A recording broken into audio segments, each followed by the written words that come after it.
धम्मो मंगलमोक्षिष्ठम् अहिंसा संयमो तवो देवावितस्य प्रणमन्ति जस्य धम्मेत सदा मणो। हम लोग 10 भक्तियों की चर्चा, प्रतिदिन एक एक भक्ति की चर्चा कर रहे हैं और उस चर्चा में सबसे पहले हम भक्ति के स्वरूप पर थोड़ा सा विचार करते हैं जिससे उसकी लिंक मिले। क्या है वास्तव में भक्ति? जब जैसे बैर होता है ना, बैर तो समझते हो बेटा, पीछे बैर समझते हो किसे कहते हैं? जब क्रोध का भाव सड़गल जाए, बहुत भयंकर हो जाए, असहनीय हो जाए तो उसको बैर कहते हैं, ठीक है ना। तो जैसे बैर जिसके मन में हो किसी के प्रति,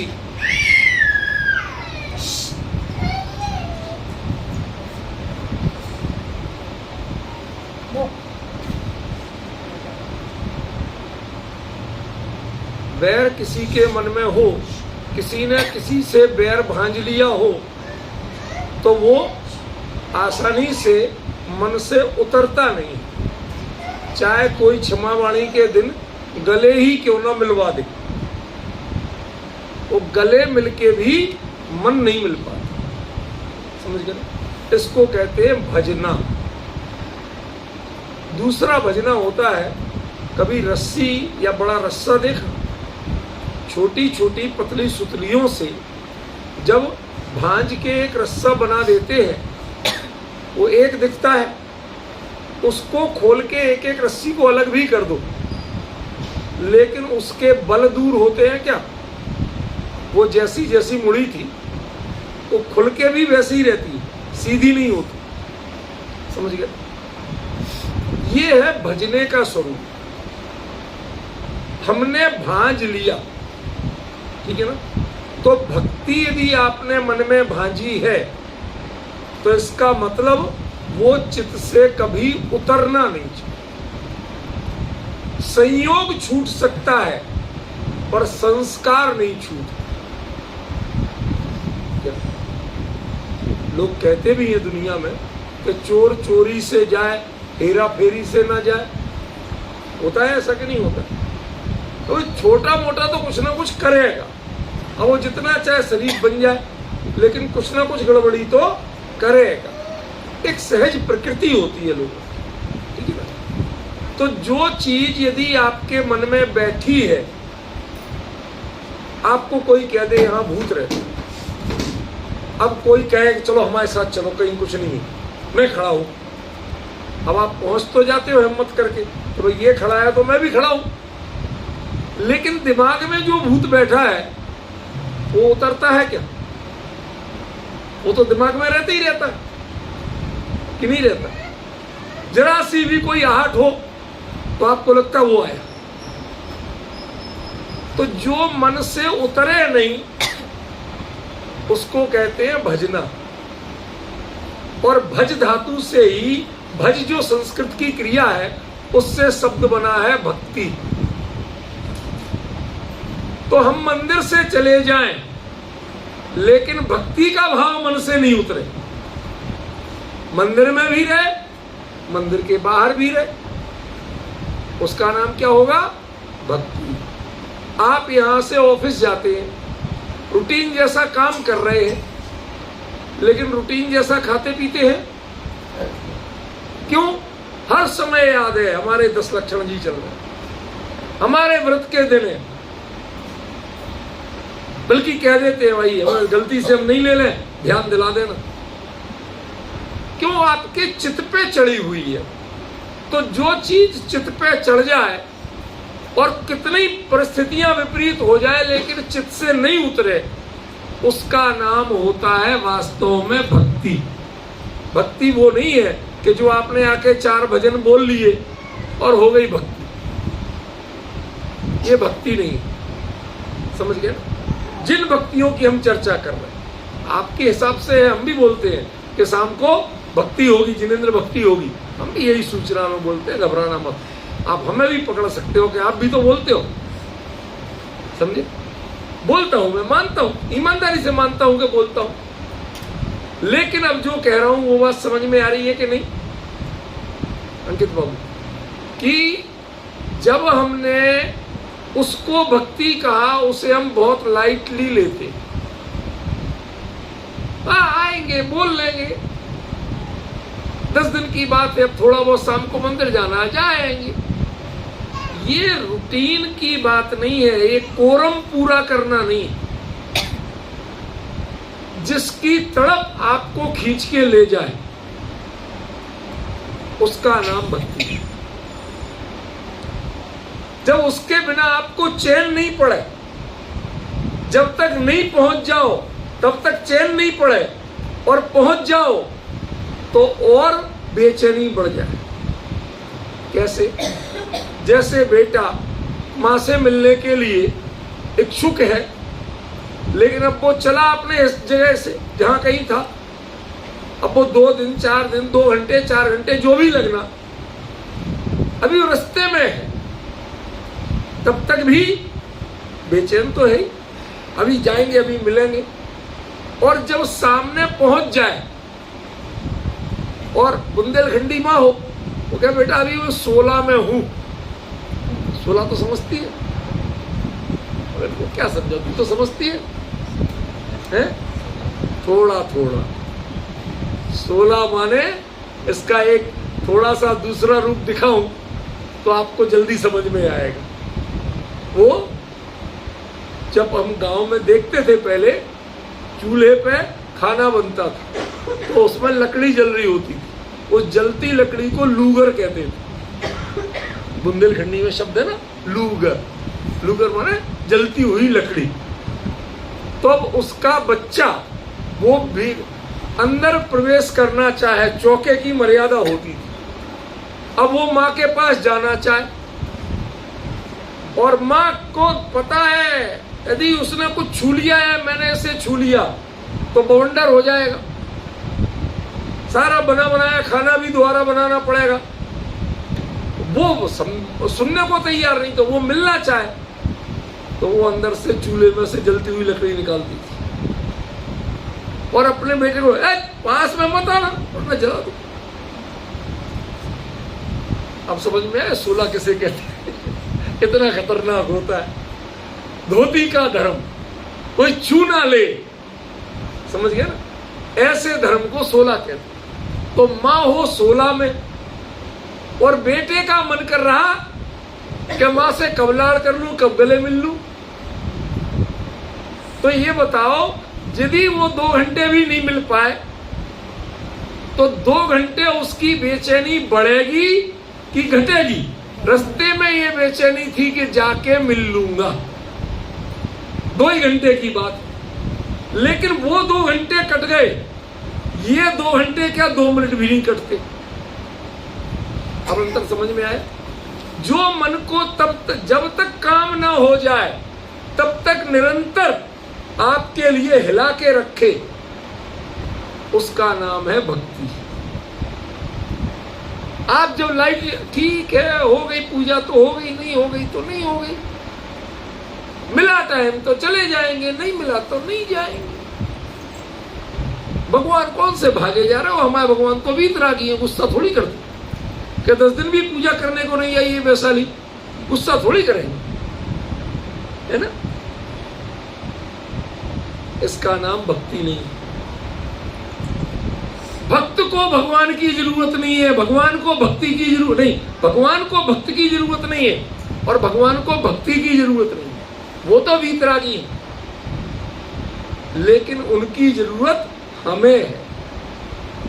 लेकिन मांगने के लिए नहीं, भीख मांगने के लिए नहीं कि भगवान हमें ये दे देना, इसके लिए नहीं। फिर क्यों है जरूरत?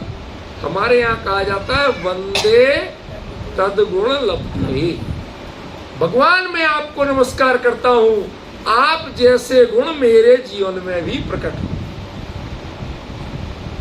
आजकल कंपटीशन 2 तरह का हो, एक दूसरे को टंगड़ी मार के और एक दूसरे से तेज दौड़ के। होता है कि नहीं होता? जिसे टंगड़ी मारेगा वो ईर्ष्यालु, वो प्रतियोगी नहीं।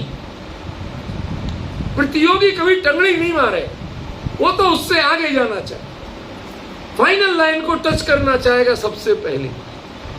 तो जो आपके लिए सबसे पहले अपने लक्ष्य को प्राप्त करने के लिए प्रेरित करे, उसका नाम भक्ति। जब तक लक्ष्य नहीं मिल जाए, एक बार में नहीं मिला, 2 बार में, 3 बार, तो कहानी आती ना, मकड़ी 100 बार गिरे लेकिन वो 101 भी बार चढ़ेगी और चढ़ के ऊपर पहुंच के माने।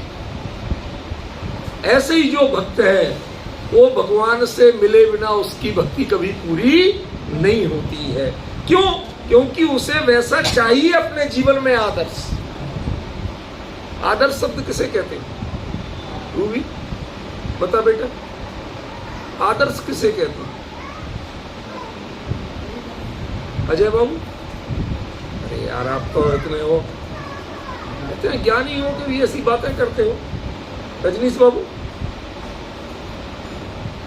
कोई को नहीं पता।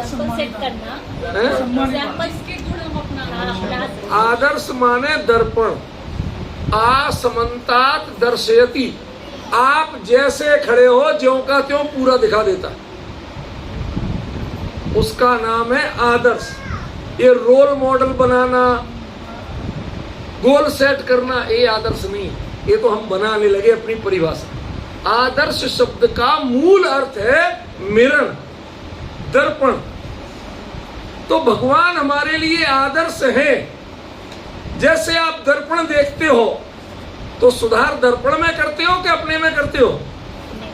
दिखाई तो आपको सामने दे रहा कि यहां पर कुछ लगा है, यहां दिखाई दे रहा। आपकी आंख यहां की यहां देख सकती? नहीं देख सकती। तो दिखाई कहां दे रहा? दर्पण में। लेकिन सुधार कहां करते हो? तो भगवान की ओर देखो, उनका जीवन देखो, उनका व्यक्तित्व देखो, उनका व्यवहार देखो, और उसके बाद करना क्या?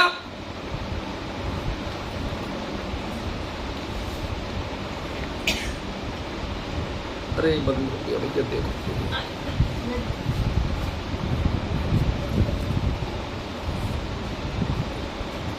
समझो जरा, वो तिरछा रखा इसीलिए तो गिर रहा है, ढंग से नहीं रखा आज, यही चक्कर पड़ जाता है। जरा एक जन यहाँ रहो, ये सब काम उधर बैठ के नहीं होता। मैं अपनी चर्चा कर सकता हूँ, मैं ये नहीं देख सकता। सुनो दिया, मेरे तारतम्य टूट जाता है। क्या बता रहा था? दर्पण जो है, दर्पण की वो सामने देखने पर हम दर्पण को देखते हैं कि अपने को देखते हैं? कभी दर्पण देखा?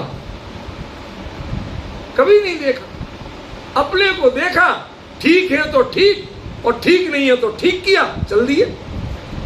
दर्पण की क्या हालत है कभी किसी ने नहीं देखी। समझ गया?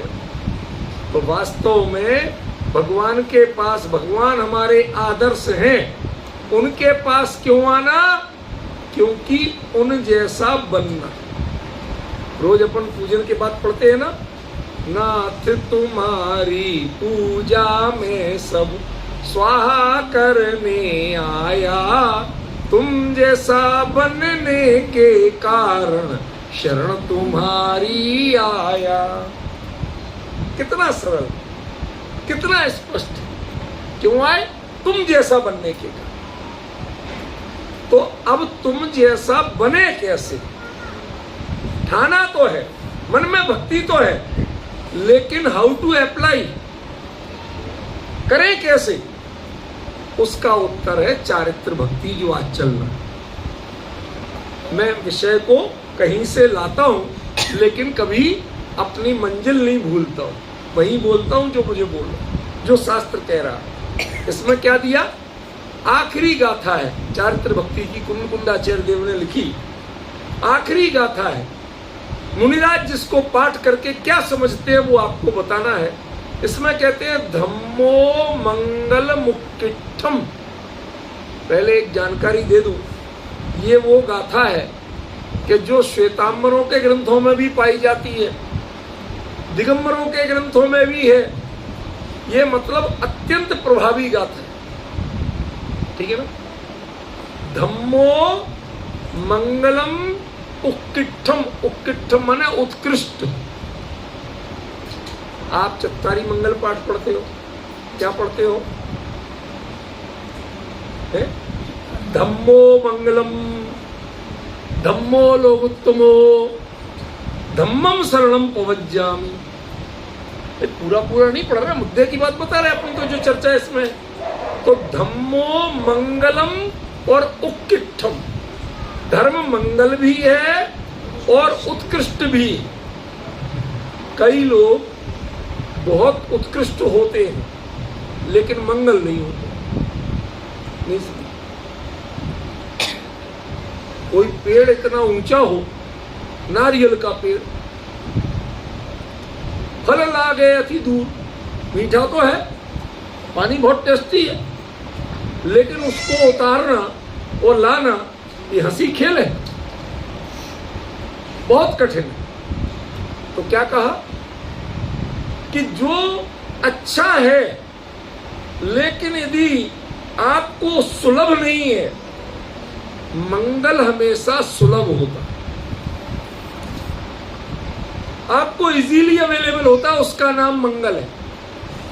जो दूर हो उसको मंगल नहीं कहते, जिसे आप पा नहीं सकते उसे मंगल नहीं कहते। देखो आपको बताओ, रईस लोग कहेंगे आपसे कि ताकत चाहिए तो बादाम खाओ, आप विश्वास नहीं करेंगे, बादाम 800-1000 रुपए किलो मिलेगा, मामरा लाओगे तो और 2500 रुपए किलो, 3000 रुपए किलो मिलेगा। समझ गए? उसमें जितनी ताकत होती है उससे कई गुना ताकत भीगे चने खाने में होती, लेकिन साहब उसमें हमें टेस्ट नहीं आता, मजा नहीं आता। हमारी साइकोलॉजी क्या है? जो महंगा हो वो बढ़िया है। ज्ञानी कहते हैं जो तुम कर सको और तुम्हारे लिए इजीली अवेलेबल हो वो सबसे बढ़िया। जो मिले ही नहीं उसकी चर्चा करने से फायदा क्या? किसी फल का नाम लूं, कहाँ मिलता है? कि वेनेजुएला में। अब आधे लोगों तो वेनेजुएला बोलना ही नहीं आए, और बोलना भी आ जाए उन्हें ये पता नहीं कि दुनिया के नक्शे में है कहाँ, वहां जाने आने का कितना खर्चा लगता, वहां से मंगा सकते कि नहीं मंगा सकते, कुछ पता नहीं। तो वो कहेंगे भाई साहब ठीक है, हमने तो खा लिया। खा लिया मैंने, अरे क्या फायदा? जो हमें सुलभ हो वो सबसे बढ़िया। उत्कृष्ट तो चाहिए, पर उत्कृष्टता के लिए सुलभता भी चाहिए। अब आप बताओ, मंदिर आपके लिए सुलभ है और मंदिरों जैसे यहाँ टैक्स लगता है कि थाली के इतने पैसे, पूजन में सम्मिलित होने के इतने पैसे, भगवान का प्रक्षाल करने के इतने पैसे, आज तक कभी चर्चा हुई नहीं हुई। ठीक है ना? सबको जो आए भाई आओ, बिल्कुल करो, सूचना दे दो ताकि व्यवस्था कर सके, आओ जरूर करो। अब ये जो व्यवस्था है ये सबसे मंगल है। जो पैसों का काम शुरू करते हैं उन्होंने धर्म को अमंगल बनाया। एक बात बताइए, भक्ति किसके हृदय में नहीं हो सकती? क्या उसके लिए पैसा जरूरी है? हमारे धर्म में जैन समाज ने सबसे बड़ा अमंगल कार्य किया कि धर्म को पैसे से जोड़ दिया। अभिषेक करना, इतना पैसा, बोली लगाओ, ये करो, क्या है ये? धर्म नीलाम करोगे क्या? धर्म में धन की चर्चा नहीं आना चाहिए। गरीब से गरीब हो वो भी कर सके, उसका नाम धर्म। देखो आपने एकलव्य की भी कहानी सुनी होगी। वो राजकुमार होके और द्रोणाचार्य जैसे सिखाने वाले होके वो उतना नहीं सीख पाए। अर्जुन जैसा धनुर्धर भी परफेक्ट नहीं बन पाया। और जिसने खाली मूर्ति बनाई थी मिट्टी की, द्रोणाचार्य नहीं थे, उन्होंने एक अक्षर नहीं सिखाया। तू भी बेटा एक बात सुन ले, मूर्ति की बात आ गई है। मूर्ति आपसे अंगूठा नहीं मांगेगी, और जिंदा जिसने दुत्कार दिया था, मना कर दिया था, उस जैसी मूर्ति बनाई थी खाली, इसके बदले में अंगूठा मांग लिया। मांगा था कि नहीं? द्रोणाचार्य ने एकलव्य का अंगूठा, अरे मेरे चेहरे तो इतने योग्य है ही नहीं, फिर हमारा क्या होगा, हमें कौन पूछे, मेरी जगह फिर मूर्ति पूजने लगेगी। अब अंतर समझिए, मूर्ति की पूजा क्यों हुई? क्योंकि मूर्ति बदले में ना अंगूठा मांगती है ना धन मांगती है, वो निष्प्रय है, कोई अपेक्षा नहीं करती, इसलिए वो मंगल है। आप गलती करो, लेकिन भगवान कभी आपको टोके आज तक? हम लोग टोकेंगे, भैया बिना नहाए नहीं करना, भैया कोई धागा वागा बांधे नहीं करना, हम लोग टोकेंगे। भगवान ने आज तक टोका हो तो बताओ? नहीं टोका ना। ये है मंगल पर, जो किसी को रोके नहीं, जो किसी को टोके नहीं, तुम्हें जो करना अपना लाभ लो, उन्होंने कभी मना नहीं किया। देखो एक सही घटना बताता हूं अपने जीवन की। ललितपुर के पास मड़ावरा जो हमारी ननिहाल है, उससे आगे जंगलों में एक मदनपुर नाम का गांव, वो बहुत बाद में पता चला कि वो तो जैन क्षेत्र था, बहुत सारे जैन मंदिर मिले वहां, बिल्कुल घने जंगल में। तो मेरे एक मामा जी थे, वो उनको बड़ा शौक था ऐसी चीजों का, तो वो जाते वहां, सेवा करते, मंदिरों की देखभाल करते, उसका प्रचार प्रसार करते, जितना जीर्णोद्धार हो पाया करवाया उन्होंने। एक बार हम लोग मड़ावरा गए, मामा नाना के बच्चे जाते ही हम लोग गए, तो उन्होंने कहा चलो बहन, माँ से कहा मेरी, चलो मदनपुर दर्शन करा लाते। अब मजे की बात क्या थी कि वहां 24 घंटे में एक बस जाती थी, वो आधा घंटे रुक के वापस आ जाती, क्योंकि डकैतों का इलाका था, उन दोनों बहुत डकैत थे वहां। तो डर के मारे उन्होंने ऐसा किया। अब बस से गए, अब दर्शन कर रहे थे, इतने में बस तो चलेगी, वो तो आधा घंटे ज्यादा रुकती नहीं। अब क्या करें? तो मामा जी ने की बस तो गई, अब दर्शन इत्मीनान से पूरे कर लो। कर रहे, अब सारे दर्शन करने के बाद, देखना बहुत बहुत मार्मिक प्रसंग है, सारे दर्शन करने के बाद वहां देखा तो एक बेल का पेड़ लगा, गर्मियों के दिन थे। हमने की चलो बेल का शरबत बना के पिएंगे, ये सोच के नीचे से एक पत्थर उठाया, ऐसा पड़ा था, ये पत्थर उठाया और ऐसे लिया तो देखा भगवान इतनी प्रतिमा थी। अरे मामा ने कहा कि अरे ये तो तुम्हारे हाथ में ऐसे मिल गए, देखो तुमने पहली बार तो हाथ लगाया और भगवान मिल गए। तो उन्होंने मेरे कपड़े बदलवाए, वहां धोती दुपट्टा पहनवाए, नहा धो के, और मंदिर में जाके उनका अभिषेक किया, विधि पूर्वक वेदी में विराजमान किया। आपने उठाया क्यों था? पत्थर समझ के। और पूजा क्यों? परमात्मा समझ के। यह दृष्टि का फेर है। पहले देख रहे आप पत्थर और अगले क्षण परमात्मा। उन्होंने टोका, यदि उसको हम फेंकते तो वो बेल तोड़ने से मना करता। आपको अपनी दृष्टि बदलनी है, मूर्ति नहीं कहती है कि आप दृष्टि बदलो। समझ गए? ये उनका सबसे मंगल स्वरूप है। आपको टोका नहीं, आपको रोका नहीं, आपको दंडित नहीं किया, उसके बावजूद यदि आपकी दृष्टि बदलती है, नहीं बदली तो पत्थर है, और दृष्टि बदल गई तो परमात्मा। बताओ कितना सरल स्वरूप है। धम्मो मंगल, और जो मंगल लगे वो कैसा लगना चाहिए? उक्किठम,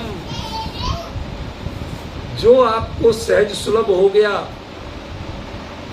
भाई साहब मंदिर के पास इसी कॉलोनी में रह रहे हैं, अब कहते हैं भाई साहब टाइम नहीं मिलती।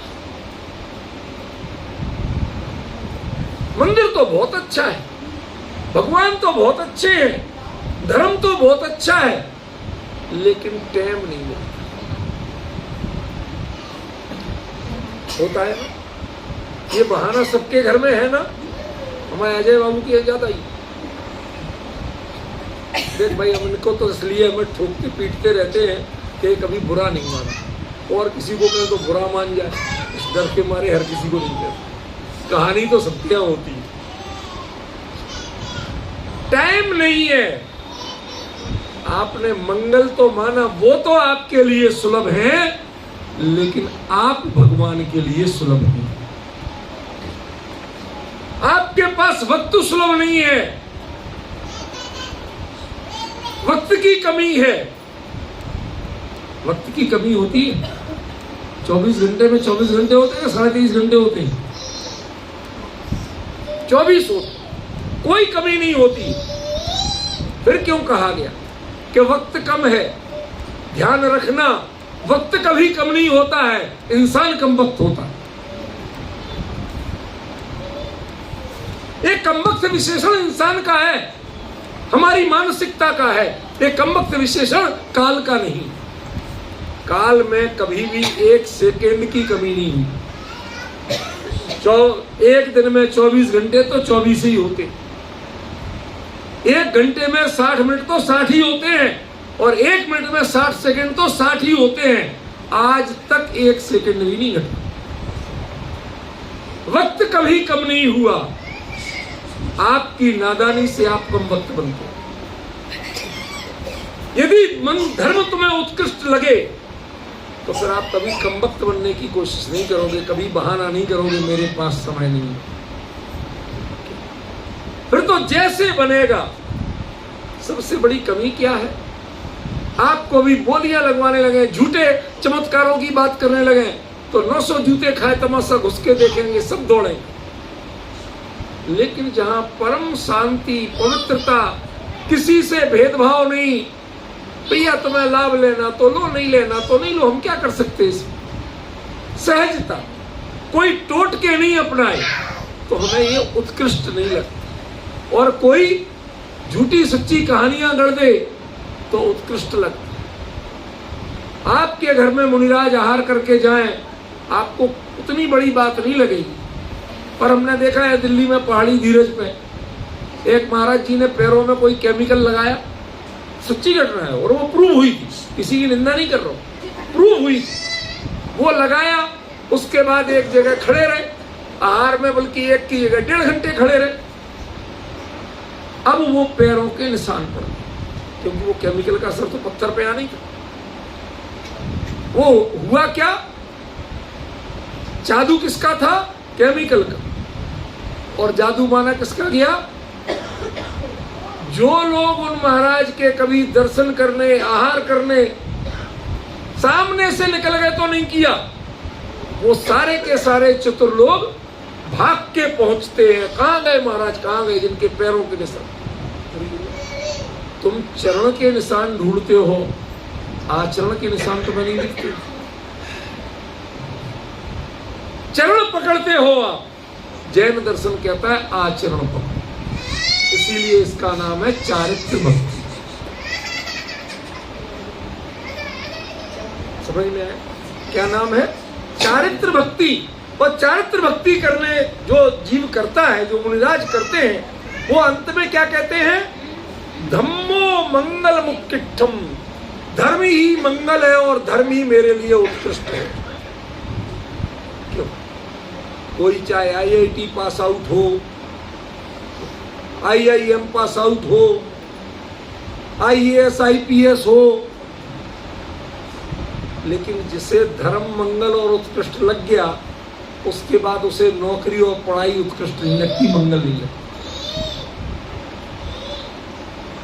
कई ऐसे हमने देखे, सारी डिग्रियां, सारे साधन छोड़ के साधु बन गए, मुनि बन के नगर दिगंबर होकर तपस्या कर रहे।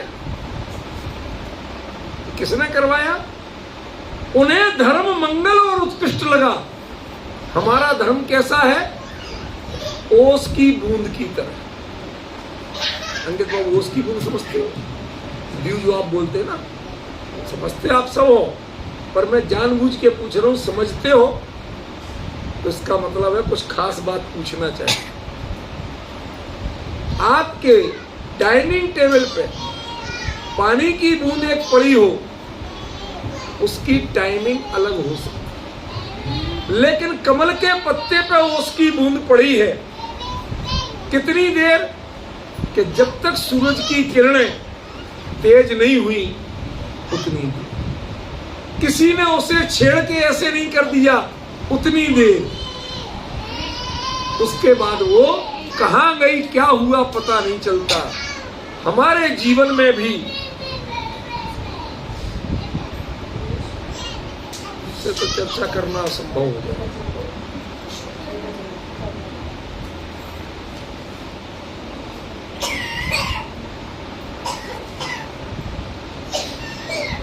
बहुत गंभीर विषय है अपना सबको, लेकिन सरल है, कठिन नहीं है। तो क्या कह रहा था मैं आपसे?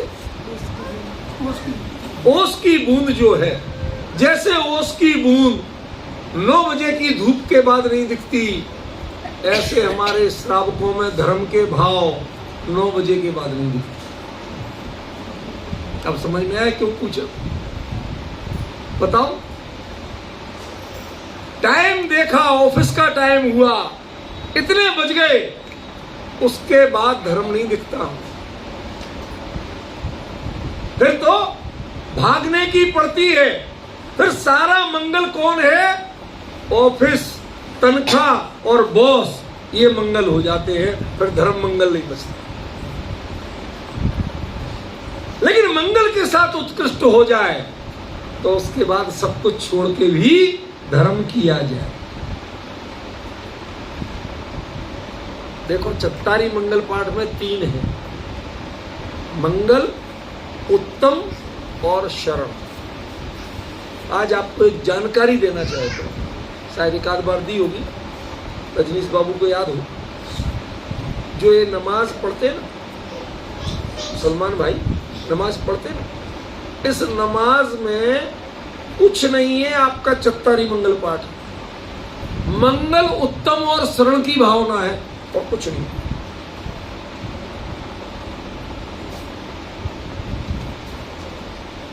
जो वो ऐसे हाथ लगाएंगे, वो बाकी जो हमने अभी तक अच्छा माना था वो अमंगल था, उसके लिए माफी, ठीक है ना।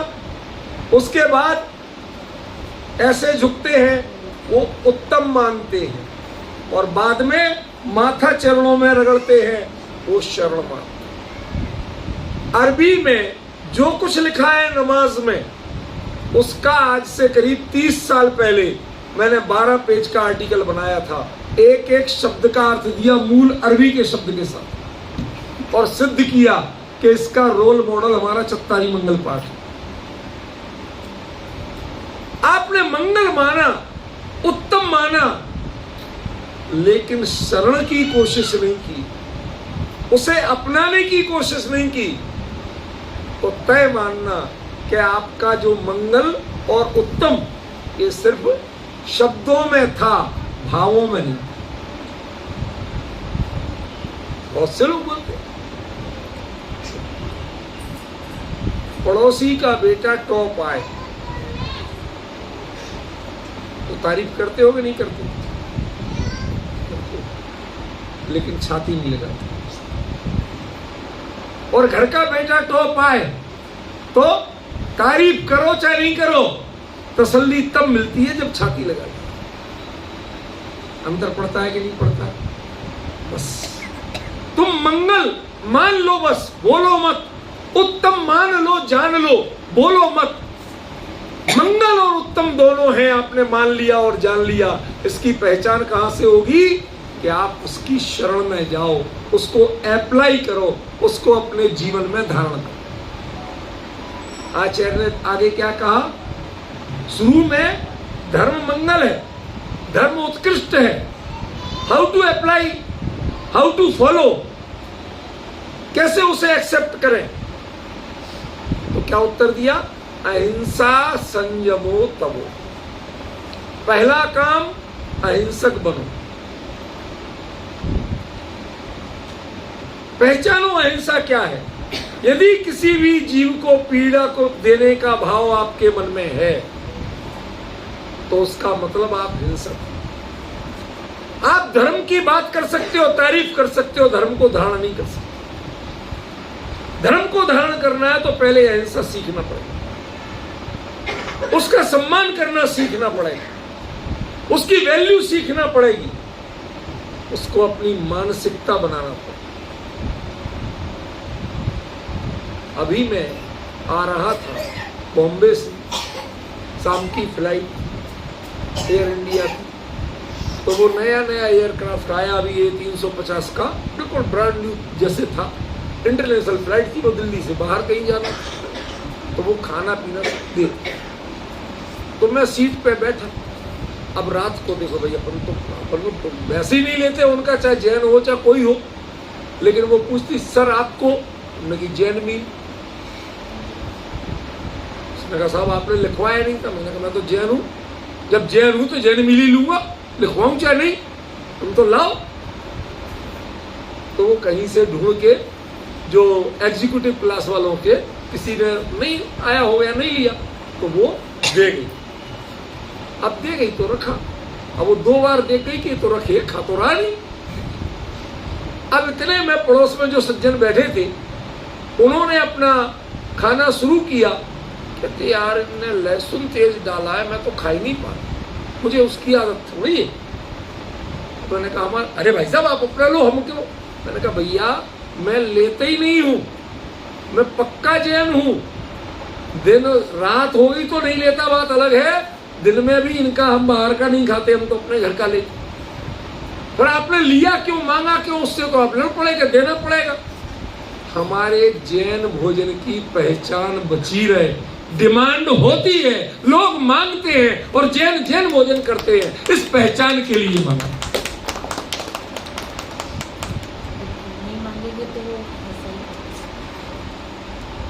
आप लोग कहीं जाएं और यदि है तो आप चाहे कुछ भी लेते हो, लेकिन आप विशुद्ध जैन भोजन, ये अहिंसा की पहचान है। जैन ऐसा करते ही नहीं, ऐसा खाते ही नहीं, उनको एक पहचान दिमाग में रहना चाहिए।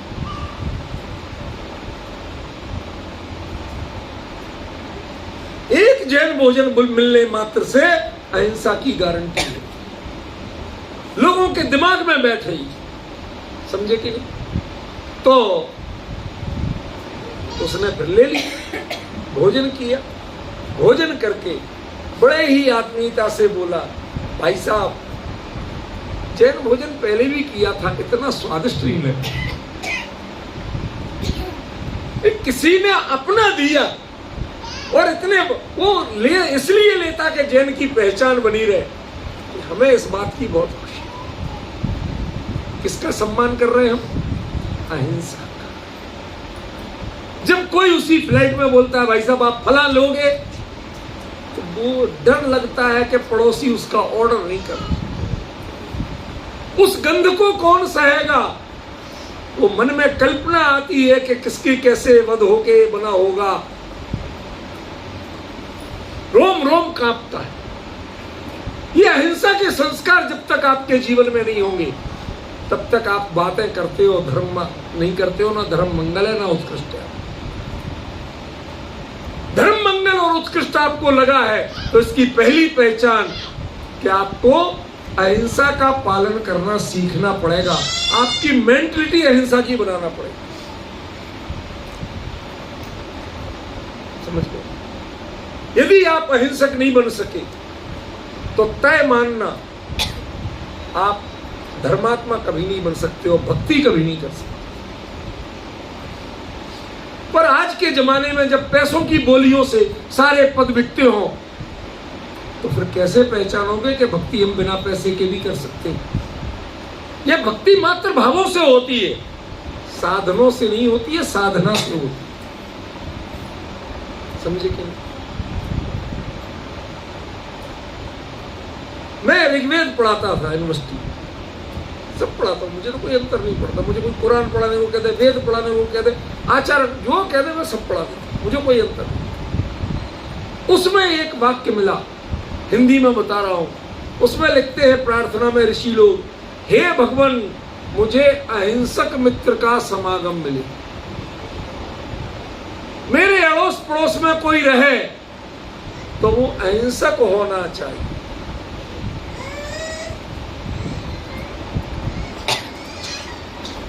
सुबह शाम गालियां भी सुनने को मिले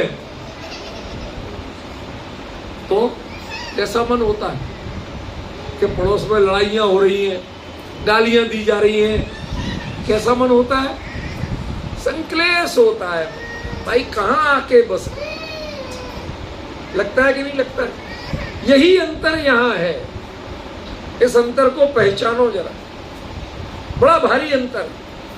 पहले अहिंसा प्रिय हो, अहिंसा तुम्हारी मानसिकता बने, तुम सोच नहीं सकते। जैनों की विश्व में सबसे बड़ी प्रतिष्ठा इसलिए है कि जो जैन है वो हिंसा की सोच नहीं सकता, और जिसके विचारों में हिंसा बसी हुई है वो जैन कभी हो नहीं सकता। सिंपल सी बात, किसी से पूछने नहीं जाना, सीधा सीधा अपना जजमेंट खुद लेना, अपनी कॉपी खुद जांचना।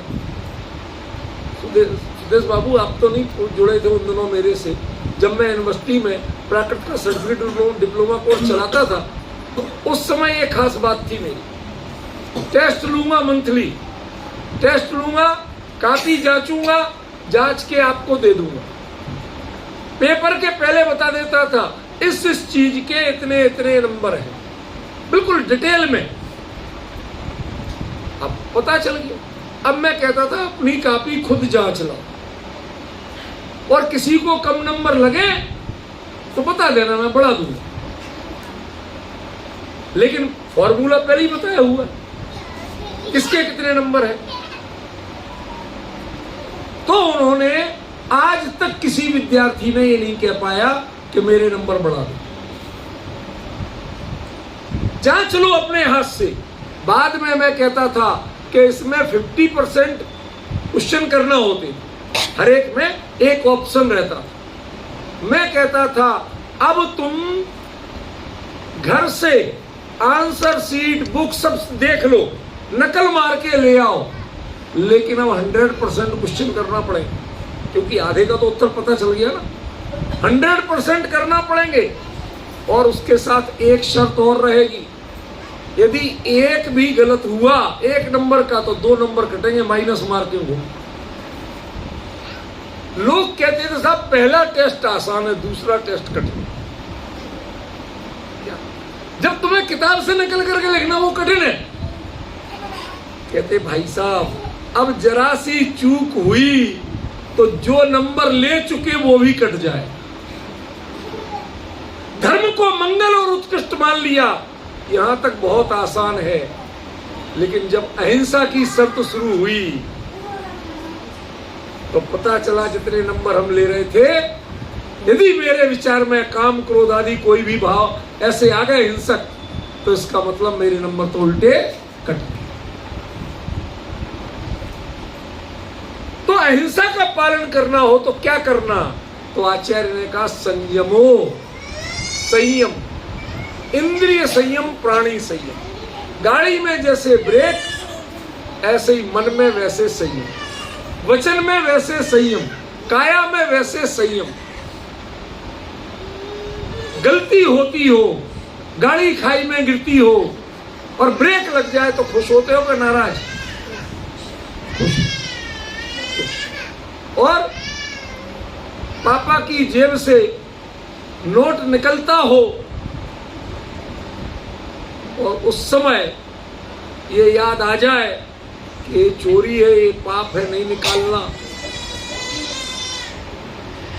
और रोकना पड़े हाथ, और मन नहीं रुकता। क्या हाथ तो रोक, दुविधा में, निकालूं कि नहीं, निकालूं कि नहीं। अरे ये दुविधा भी पैदा हुई तो संयम का परिचय है आपको। जानते हो आप संयम होना चाहिए, भले ही कर नहीं पा रहे हो, लेकिन पहचान तो है। जो पक्का चोर होगा वो तो चुरा लेगा तब खुश होगा, नहीं चुरा पाएगा तो दुखी रहेगा। इसलिए हमें अपने आप को चेंज करना। यदि अहिंसक बनना है तो संयमित बनना पड़ेगा। इंद्रियों का संयम, प्राणियों का संयम, एक इंद्रिय जीव, दो इंद्रिय जीव। हमारे मुनिराज चलते हैं जमीन पे यूं देख के। ध्यान रखना, जो मुनिराज यूं देख के चले वो मुनिराज नहीं। लिख के ले लो, क्लियर कट बता रहा हूं, बेधड़क, कोई चिंता नहीं। क्यों? क्योंकि उन्हें ईरिया समिति का पालन करना होता है जीव दया की। और जो ऊपर देखेगा तो नीचे की रक्षा कैसे करेगा? वो जीव तो बारीक नीचे है, ऊपर थोड़ी है। इसलिए मुनिराज को आप दिखाओ भी, शिखर जी के पहाड़ चढ़ रहे हो और महाराज वो है पार्श्वनाथ स्वामी की टोक, कहते ठीक है भैया ठीक है, चढ़ेंगे तो अपने आप आ जाएगी। लेकिन आंख उठा के नहीं देख, खोटी चीज नहीं देख रहे, पर वो भी नहीं देखेंगे। क्यों? क्योंकि जीव दया का पालन करना, अहिंसा का पालन करना, और नहीं महाराज देख तो लो, तो फिर क्या करना पड़ेगा? चलना रोकना पड़ेगा, ब्रेक लगाना पड़ेगा। हाँ भाई अब बताओ कहाँ है? महाराज चलते चलते कर लेते, हम तो चलते चलते देख लेते हैं। कहते इसीलिए तुम अविरती हो और हम महावृति। और क्या अंतर? तुम चलते चलते ऊपर देख लेते हो इसलिए अविरती हो, और हम ब्रेक लगाए बिना ऊपर नहीं देखते। जब तक चलना है, जब तक नीचे देख के चलना। बताइए कितना सरल स्वरूप है अविरत और महाव्रत का। कहीं कोई कठिनाई है? यह संयम आना चाहिए। आप गुस्सा आ जाए किसी के प्रति, अपने आप को सेल्फ कंट्रोल करके दें। अरे आपका बीपी बढ़ने से तुरंत रुक जाएगा, कोलेस्ट्रॉल उबलने से रुक जाएगा, बीमारी बढ़ने से रुक जाएगी, आयु कर्म नहीं क्षीण होगा, सहज बने रहोगे। समझे? इसलिए किसका पालन करो? संयम का। संयम विकार होने पर किया जाता है। कौन सी दवाई है? जब बीमारी हो जाए तब किया। अब हमने कहा भाई साहब ये ब्रेक लगाने नहीं पड़े तो क्या कहा? ब्रेक लगाने नहीं पड़े ऐसा कोई रास्ता, तो एक एक्सप्रेस वे जाता है, उसका नाम है तप। लिखा हुआ है इससे अधिक स्पीड नहीं रखना, इस स्पीड वाली लाइन में ही चलना, मन मर्जी मत चलाना, गाड़ी तुम्हारी मर्जी से नहीं चलेगी, जैसा निर्देश है कि किस लेन में कितनी स्पीड की वैसी चलेगी। इच्छा निरोधस्तपा, ज्ञानियों की मर्जी से चलना, अपने मन में इच्छाएं कैसी हो रही वैसे नहीं चलेगी। आपका चालान क्यों कटता है? आजकल तो सब ऑटोमेटिक हो गए, कैमरे लगे। चालान क्यों पहुंचता है? क्योंकि आपने इच्छा का निरोध नहीं किया, ज्ञानियों के वचन नहीं माने थे। वहां लिखा हुआ था इससे तेज नहीं चलना, पर हम तो चल दौड़ा लिए। वहां लिखा था यहां ओवरटेक नहीं करना, पर हमें तो खाली दिख रहा था, कर लिए। अब ये पता नहीं था पीछे भी तुमसे तेज स्पीड से कोई आ रहा। इसलिए नेक्स्ट स्टेज क्या है? तप। तप माने इच्छाएं हो ही नहीं, माइंड सेट करके चलो भैया हमारी गाड़ी इसका स्पीडोमीटर 80 से ऊपर नहीं जाना है, इस लेन में 80 से अधिक की अनुमति नहीं। हमें इच्छाएं बढ़ानी नहीं है, एक मर्यादा में ही रहना।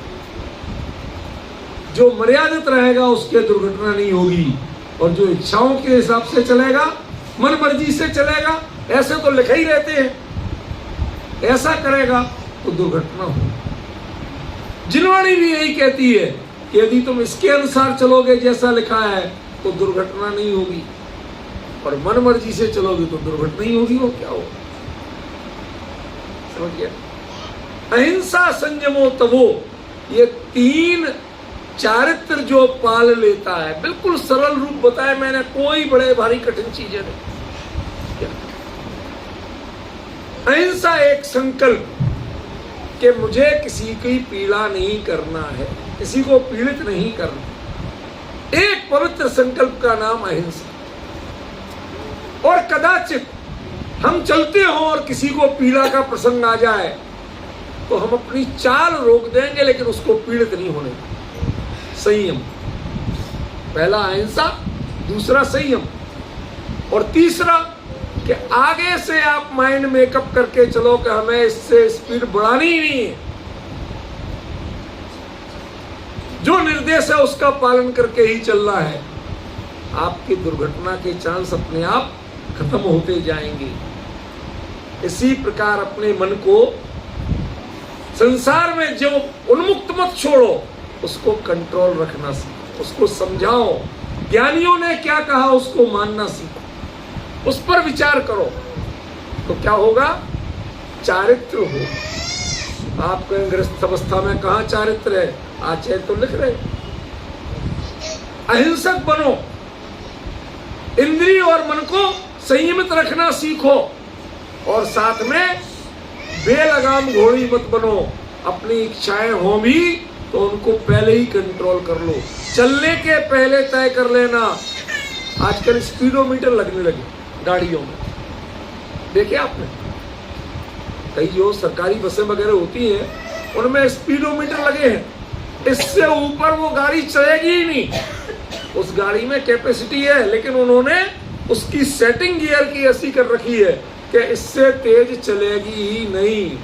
उसका नाम तप है।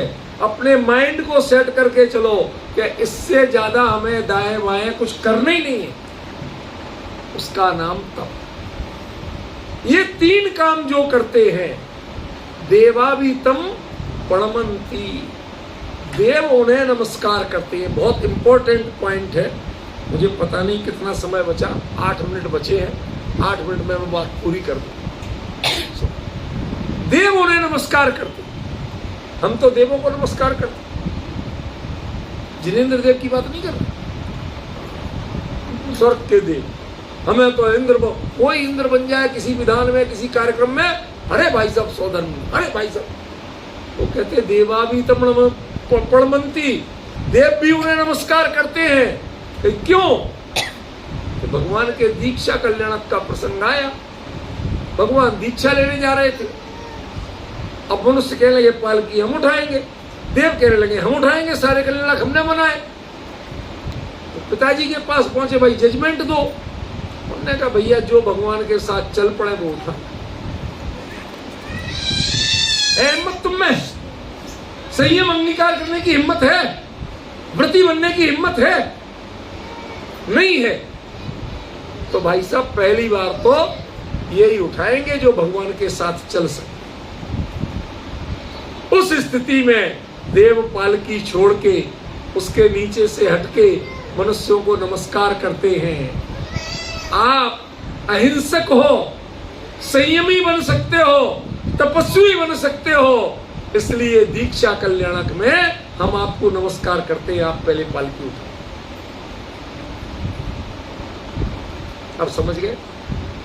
देवों के पास वैभव है, साधन है, पर साधना नहीं। साधना के वो दर्शक होते हैं और साधनों के स्वामी होते हैं। बताइए, आप देव बनना चाहते हैं कि देवों से नमस्कृत बनना चाहते हैं?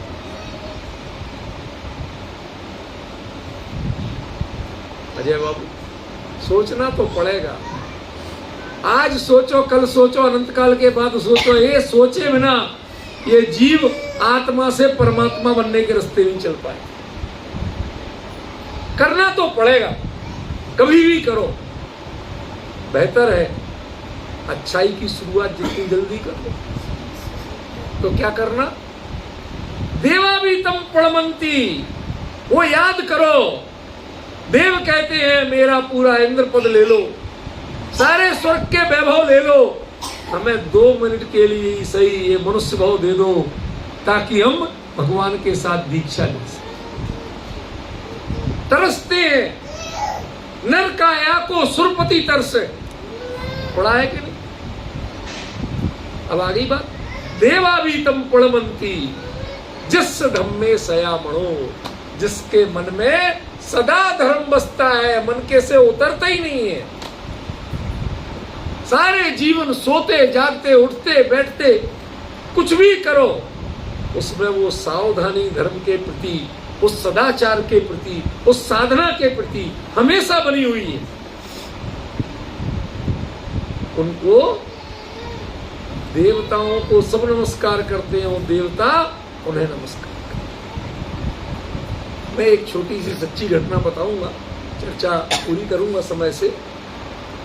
जब राष्ट्रपति पुरस्कार मिलना था, राष्ट्रपति भवन में कलाम साहब को देना था, राष्ट्रपति थे वो उस समय, तो जितने मेरे अलावा भी और लोग थे, तो बाय द वे नंबर पहला मेरा था, क्योंकि हम जो उसके शिक्षा मंत्रालय के सेक्रेटरी ने M.K. काउ थे, उन्होंने पहले बता दिया था कि साहब 450 जो नाम थे उनमें आप अकेले थे जिनकी एप्लीकेशन नहीं थी, और आपका गृह मंत्रालय से जो बायोडाटा लिया गया वो सबसे बेहतरीन माना गया, इसलिए आपसे उम्र में और पोस्ट में जो सीनियर थे उनको बाद में होगा, पहले आपको। तो भैया तुम्हारी मर्जी जो करो। अब मैं गया, सोचता तो हर कोई है तो भाई हम नमस्कार करेंगे, क्या करेंगे, पहले से ट्रेनिंग दी जाती, देखो इससे ज्यादा आगे नहीं जाओगे, उनके हाथ नहीं छुओगे, सब शर्तें पहले लगा दी जाती। पहले वो नकली कलाम साहब से मिलवाते, आप कैसे व्यवहार कर रहे, कैसे लोगे वो पुरस्कार, सब ट्रेनिंग दी जाती, कर ली थी, लेकिन मन में तो थी ना। तो बाद में सब पूछते कि हम लोग गए, हम कलाम साहब के सामने झुके, कहते जैन साहब आपने कौन सा मंत्र फूका कि कलाम साहब आपके सामने झुके। और ये फैक्ट है, कोई झूठी बात नहीं थी।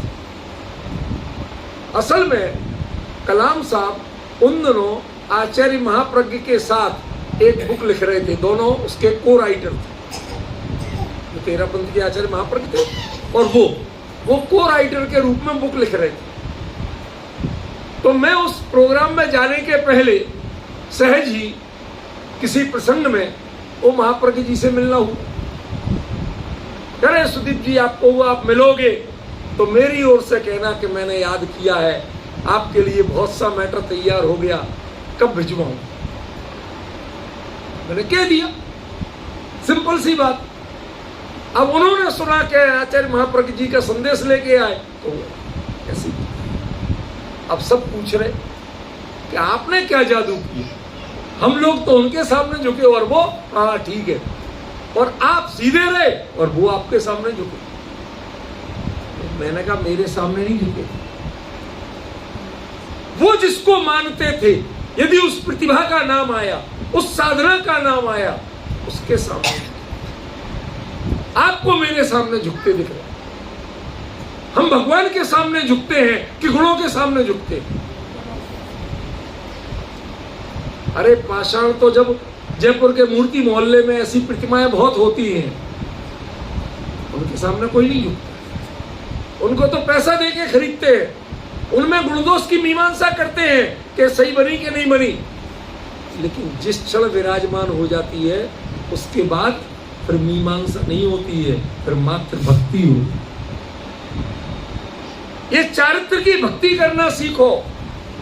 जो अहिंसक है, जो संयमी है, जो तपस्वी है और जिसके मन में सदा धर्म बसता है, उसकी विनय करना सीखो, उसकी भक्ति करना सीखो, उसकी संगति करना सीखो, उससे तुम्हारा जीवन मंगलमय हो। पॉइंट समझ में आए? ये है चारित्र भक्ति। एक गाथा ली, उसमें बहुत सारी गाथाएं हैं, कुल मिला के 12 गाथाएं चारित्र भक्ति। मैंने सिर्फ एक गाथा लिया क्योंकि अब वो एक गाथा भी हमने शॉर्ट में निपटाई। मैं वैसे अपने ढंग से बोलूं तो मुझे तो 3-4 दिन चाहिए इसके लिए, 3-4 घंटे। अब 10 दिनों में मैं कैसे करूं पूरा? इसलिए मैं शॉर्ट में ले रहा हूं, एक दिन में एक भक्ति ले रहा हूं, समझे ना? तो आप लोग पहचानो सही कि आचार्य लोगों ने क्या लिखा है इन 10 भक्तियों में।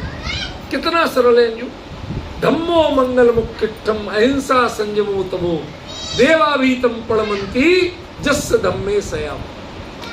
आप मन में धर्म को धारण किए रहो, आपको देवताओं का इंतजार नहीं करना पड़ेगा, देवता आपका इंतजार करें। ख्याल में है? बस ये है चारित्र भक्ति। आगे अगली भक्ति आचार्य भक्ति चलेगी कल, उसकी चर्चा अपन कल करेंगे। आज समय पूरा।